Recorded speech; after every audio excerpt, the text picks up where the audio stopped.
Welcome to Empowered Heart to Heart, where you'll hear messages of hope, conversations that heal, and interviews that empower. Well, hey, this is Rhonda Simmons, and I am the founder and CEO of the Simmons Empowerment Foundation, as well as Rhonda L. Simmons, LLC. And welcome to another episode of Empowered Heart to Heart.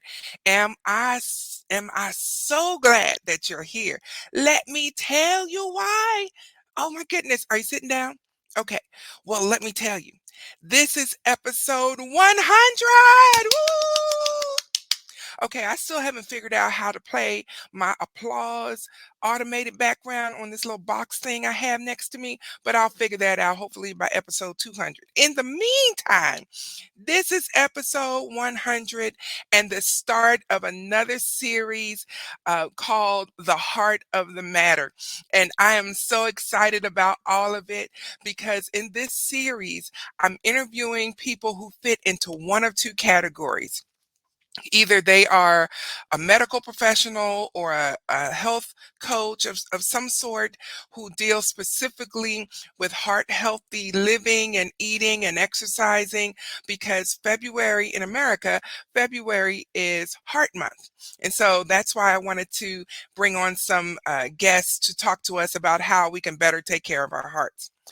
Or our guests fit into the other category because in America, it's also Black History Month in February. And so I wanted to bring on some guests who are Black, I shall say, because I have guests who are Black but are not American. But I wanted to bring on some guests who are Black, who have become successful in their respective careers. They overcame rather. I'm so excited I can't talk. They overcame a lot of things to get where they are today, and they're willing to share their experiences. And so today I have on our 100th episode, yes, yes, yes, and to kick off our series of The Heart of the Matter, I have a very special guest. But before I tell you who she is, I want to tell you right now, if you're watching this on YouTube, you need to like, comment, and share this video so that people will know that you're watching it and we can get the exposure that we deserve. We're doing a great work over here, and I know many people are, millions of people are too, but you're here, you're watching, so you thought we were worth the time. So share the video, okay? And subscribe. Also make sure you click the notification button so that you'll be notified every single time I post a video, because I'm telling you, 2024 rolled around and I am on a mission. I have kicked it into high gear. So I'm posting often throughout the week. You don't want to miss a single video. Also, if you're on social media, so are we. Facebook, LinkedIn, Instagram, and Twitter. And our handle is TSEFIORG. That's short for the Simmons Empowerment Foundation Incorporated. We're out here, we're trying to make an impact on our communities around the world. And so today is no exception. And so to kick off our 100th episode, that's about the fifth time I've said it. And just prepare yourself because I'll say it more throughout the episode. But to kick off our Heart of the Matter series, I am so excited to bring to you my friend and our guest, Dr. Eleanor Akaho, all the way from the UK, and I am so excited. Hello, Hi. Dr. L. Hi, thank you so much for just having me because number one, the 100th episode, so congratulations. But also thank you because I love your podcast. As I said to you, I was binge listening last weekend, and I'm just honored to be here. So thank you. Oh, wonderful, wonderful. Well, I am honored to have you on the show. And before we go any further, as I introduced you as Dr. Eleanor Akaho, what type of doctor are you? So I'm a medical doctor and I specialize in psychiatry. I graduated in 2011 as a doctor, and then I've been working within psychiatry since 2013. Wow, that is fantastic. Oh my goodness. So you made it. Here you are. Is that what you've always wanted to be, was a doctor? Since I was young, actually, because I have a quite a long history, and this kind of delves back a bit. But even from around the age of 4 or 5, I said I wanted to be a doctor, and one of the first people I told was actually my doctor. So I was born with a few medical conditions. I was actually in the neonatal intensive care unit as a baby, and then I had about 6 operations before the age of 12. So if I wasn't in hospital for an operation, I was having checkups all the time. And my favorite doctor, the one who really inspired me, was actually the one who operated on both my eyes and my lip. So he was just really inspirational. And I remember telling him, when I grow up, I'm going to be like you. I'm going to be a doctor. So yeah, I knew from quite a young age. I did change my mind partway through, and that's one of the things I want to talk about, just confidence, because I don't think it was really me changing my mind because I didn't want to do it anymore. I think it was me changing my mind because I didn't think I could. And I've managed to prove myself wrong, but I'm hoping that I also prove other people wrong who feel like, this is a dream of mine that I can't fulfill. Wow. Wow. I love it. I love it. The confidence that you need to succeed. That is amazing. And so you mentioned that you had to overcome some medical issues, and I'm assuming that you've overcome them and they're behind you now, I hope. Yeah, some of the conditions are still there, but they don't impact me.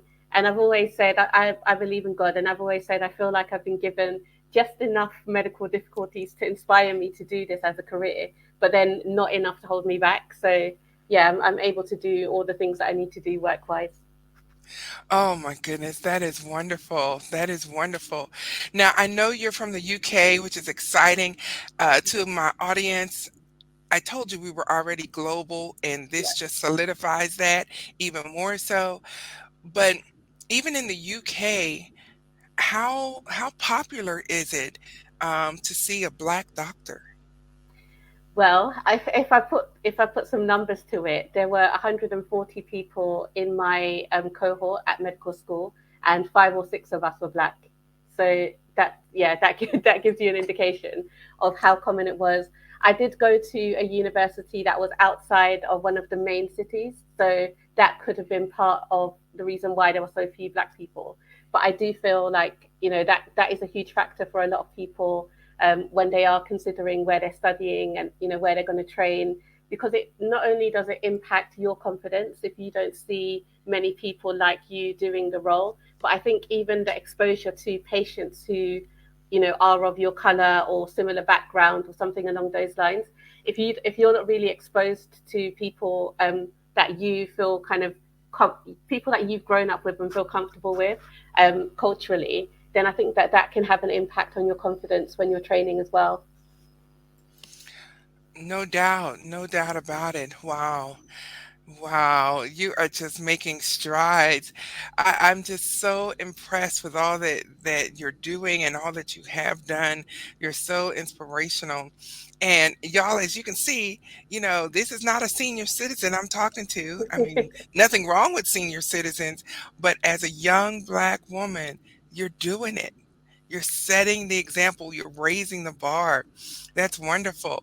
So now that you've accomplished that huge milestone, what's next for you? Well, as well as being a psychiatrist, I am also a personal development coach. So I did training between 2017 and 2019 because I really wanted to coach women. So what you're doing here is similar to what I've done in the past. I'm currently taking a bit of a break from it, but I really want to push women forward, just inspire them to do their best and be their best.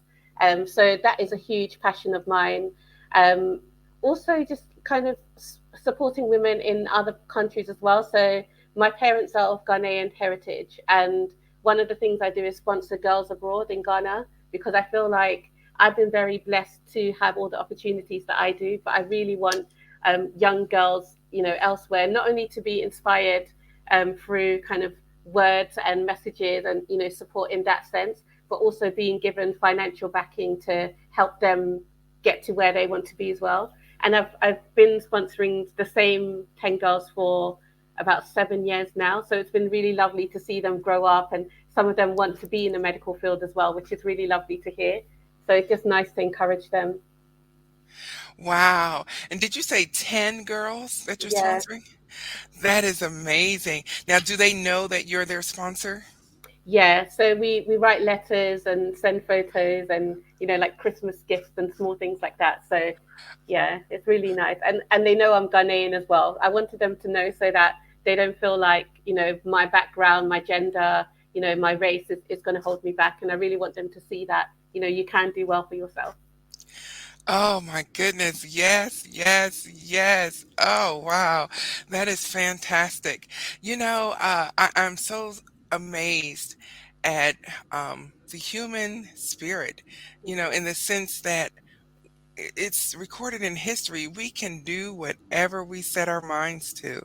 Yes. And you are living proof of that. That is wonderful. Now, do you have a private practice of your own, or is that something that you want to do? No, it's not something. It's not something I want to do. It's interesting because I've always had thoughts like, I want to set up my own business. I want to run my own business. When I think about the amount of work that needs to go into it, like I've experienced it. I've begun, I've started certain things, and I just thought, you know what, this is not for everyone. A lot of people think, as an entrepreneur, you're going to be, you're going to have more free time, and you're going to have, more just kind of ownership of what you're doing, but it's not always as straightforward as you think it is. And I think that's one of the things I've learned. So I actually work for a not-for-profit service, and then I work within the National Health Service as well. And I'm quite content doing those. And then my coaching is my side thing, and I think that works well for me. Wow, that is wonderful. And you are so right about being an entrepreneur and starting Mm, your own business. It is more than a notion. Honest yeah, to goodness, I think maybe I should do a podcast just on that because it is not yeah, for the faint of heart. mm-mm, And it's hard to explain if you've never been through it and walked through it. So, yeah.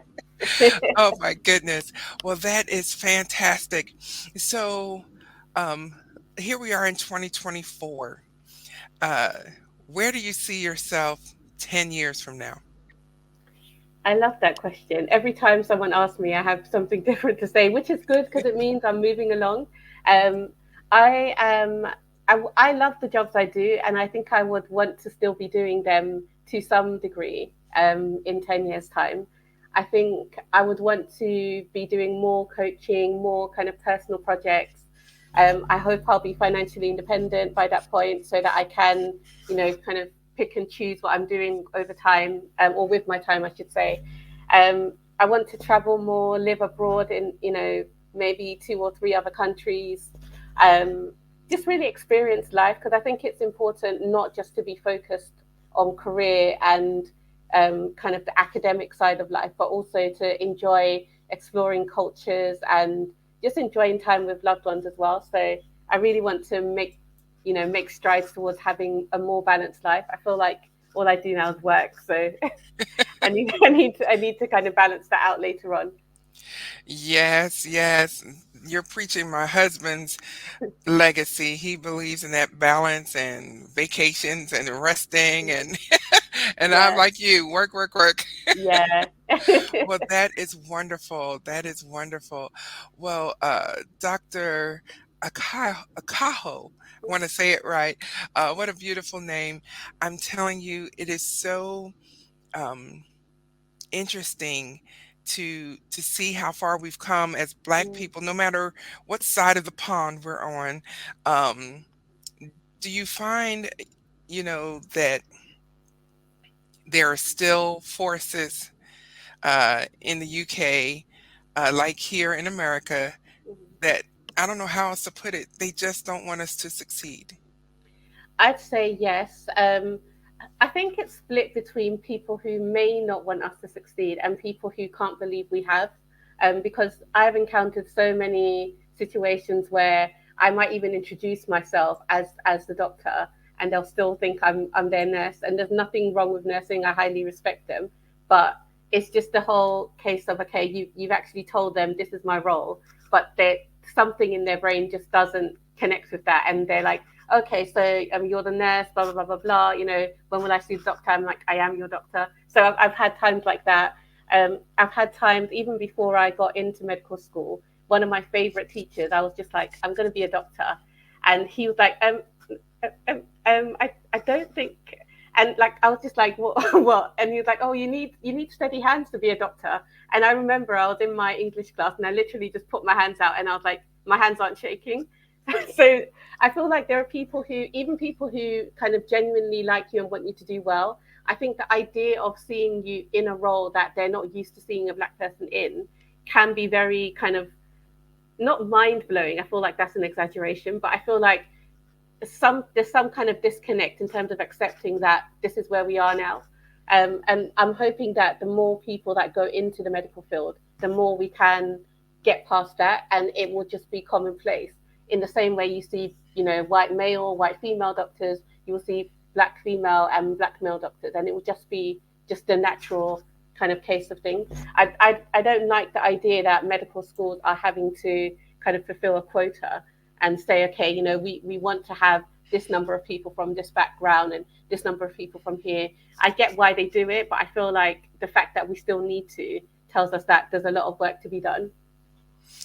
I could not agree with you more. I could not agree with you more.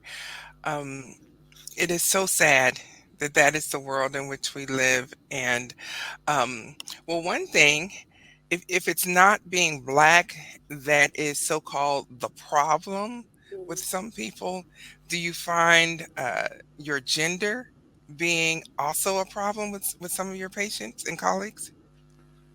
Not so much. I don't know about how it is like worldwide or in America, but I feel like the medical field is actually becoming quite female dominated.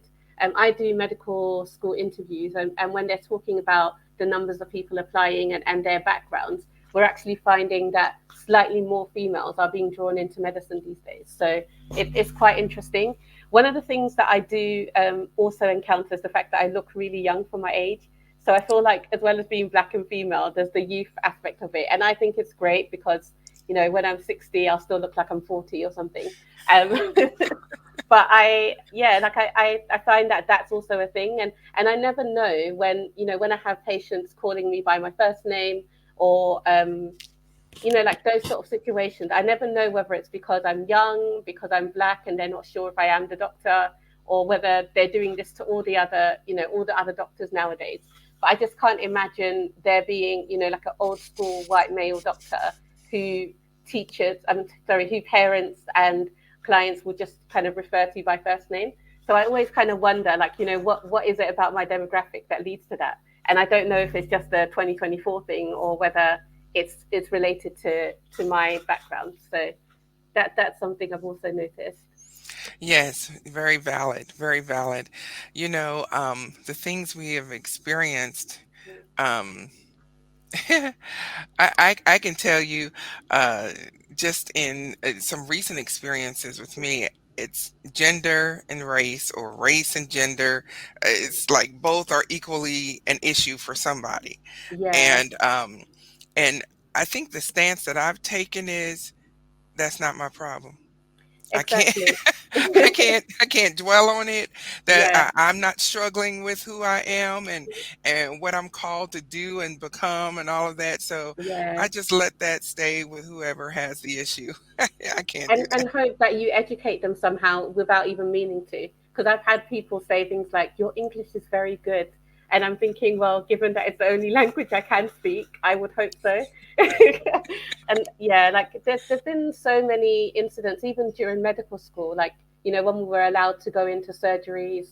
I remember there was one lady in her 90s who said something like, what is she doing here, to my colleagues. And there were other surgeons in the room. No one said anything. And she was like, where are you from? And I was like, well, I'm from London. She's like, no, but where are your parents? And I said, oh, well, they're in London. And she was really trying to get at something. And it was really awkward for me, but also for the people around me as well, my white colleagues.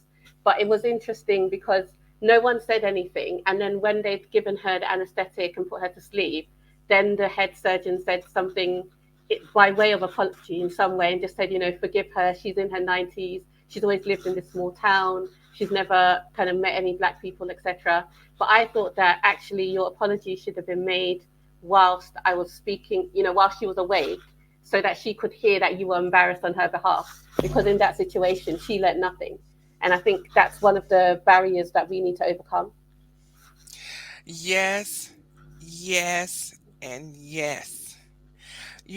I just like you, telling me after the fact, in a one-on-one that Mm, you're on my side yeah. carries little to no weight with Hmm. me. You Yeah, know, until you are willing to stand with me shoulder to shoulder and exactly. speak up on my behalf, to me it's just you're wasting oxygen. Yeah. No, it's true. It's so true. It's like, yeah, that's really nice, but I know, I know that she's uneducated, but she doesn't know. She's gone to sleep, woken up. It's a lovely day. Nothing's been wrong, and she'll carry on doing what she does. So, yeah, that those sort of things. I think that was maybe, let's say, 12 years ago or something. But I don't know how far we are from that kind of comment or those sort of situations now. Right, right. Wow. Well, Dr. L, you are doing an amazing job on the UK, in the UK, and for the clients that you serve. I am just so excited. So, what does the word empowerment mean to you? I think it just means reminding people of what's within them, because I am a very big believer that we all have power within us. It's not something we have to give someone or something they have to find outside of themselves. It's something that is there, and people need to be reminded, or even have, for the very first time in their lives, for some people, have that shown to them.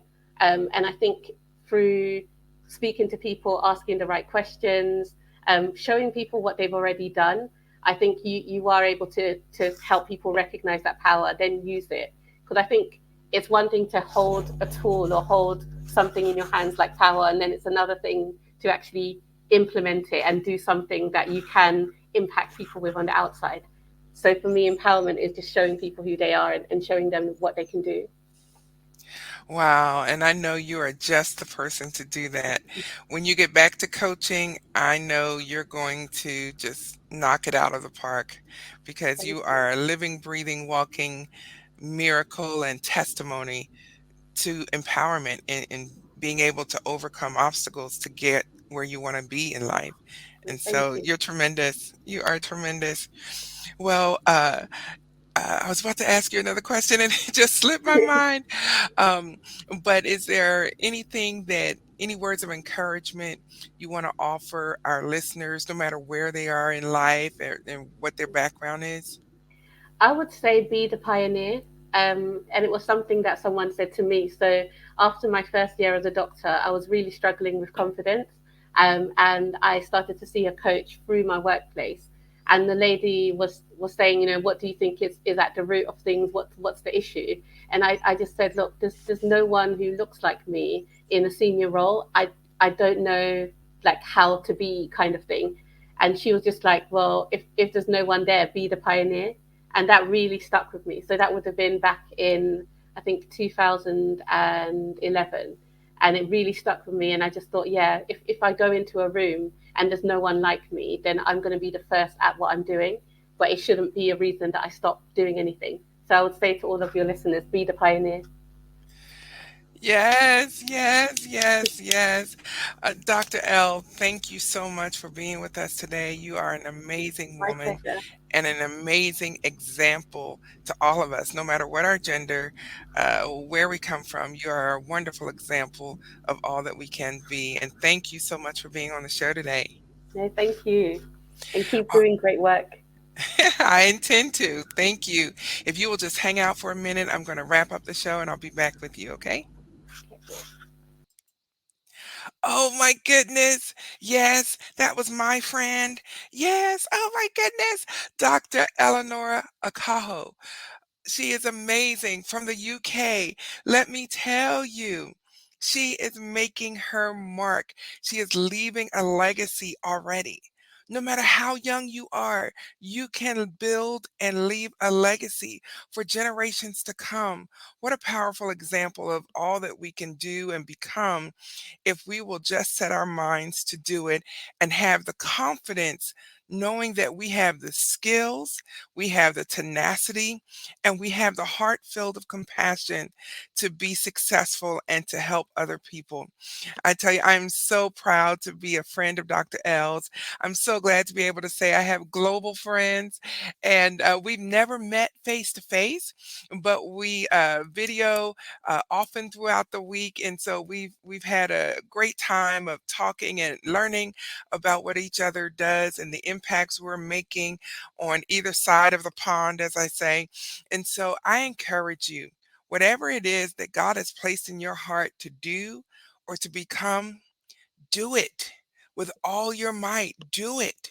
Stop trying to figure out all the details and how is this going to work out? How is this going to happen? And how am I going to pay for this? Forget about all that. If God put it on in your heart, let him take care of the bill. Let him take care of the details. He's the one that came up with the idea and he gave it to you. All you need to focus on is doing it. So I encourage you, be blessed, be encouraged, but most of all, be empowered to do something to make a difference in someone else's life. I'll see you next time on Empowered Heart to Heart.